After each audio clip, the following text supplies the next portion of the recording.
মাস করে ওদের লজিনি খাওয়া বন্ধ করছে। রাতের বেলা হঠাৎ স্বপ্ন দেখছে ওরা মানে দুঃখ কষ্ট নিয়ে বাড়ি চলে গেছে। ওরা মার সাথে থাকেনি, বাড়ি চলে গেছে। খাবে না, না খেলে পড়বে কি করবে? খাবে মাসাল লজিনি সৃষ্টি। তারপরে দিন হাজি সাহেব স্বপ্ন দেখতে কিয়ামত শুরু হয়ে গেছে। পুলিশেরাত বার হয়ে যাচ্ছে, গড় গড় করে সব পুলিশেরাত পার হয়ে যাচ্ছে। ও পুলিশেরাতে গিয়ে উঠে টলবট করছে। হঠাৎ পত্র পিছনতে দেখতে সেই তিনটে ছেলে পুলিশেরাতে টলবল করছে, ধরে একদম মুহূর্তের মধ্যে পার করে দিয়েছে। আরে জোরে বলো, আরে জোরে বলো। চটাং করে ঘুম ভেঙে বলছে কি হলো? সঙ্গে সঙ্গে সকালবেলা ফজরের নামাজ পড়ে তাদের কাছে অন্যায় স্বীকার ভুল স্বীকার করে আবার জায়গিরি খাওয়ানো আবার শুরু করে দিল। জোরে বলো।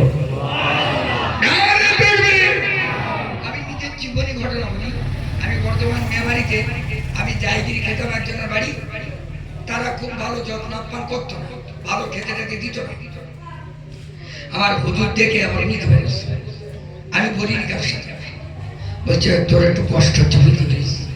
তো ওনার ওই বাড়িতে আমার তুলে দিয়ে অন্য বাড়ি দিয়েছিল। বছর না ঘুরতে 2-3 মাসের ভিতরে হুজুরে গিয়ে পায়ে জড়িয়ে যাচ্ছে, হুজুর তুমি মাফ করবেন। ওই লোকটা, ওই ছেলেটা যতদিন ছিল আমার বাড়িতে জীবনে অভাব হতো না। ও চলে যাওয়ার পরে আমার বাড়িতে দেনা পাও না, আমি আর বাড়িতে দাঁড়াতে পারছি না। দোয়া করুন ওই ছেলেটা আমি যতদিন বেঁচে থাকবো ওকে নিয়ে রাখবো। একটু জোরে বলো। সেজন্য চলে যাচ্ছি। তিনটে ছেলে জায়গিরি প্রয়োজন।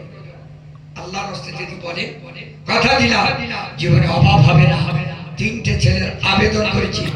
1 নম্বরে বলবেন কথা দিলাম ইনশাআল্লাহ সোনার মদিনায় আল্লাহর কাছে দোয়া চাইবো, নবীর কাছে দোয়া চাইবো, আল্লাহর ওলি মেদলা হুজুর কেবলার রুহানি দোয়া চাইবো। আল্লাহ কবুল করো।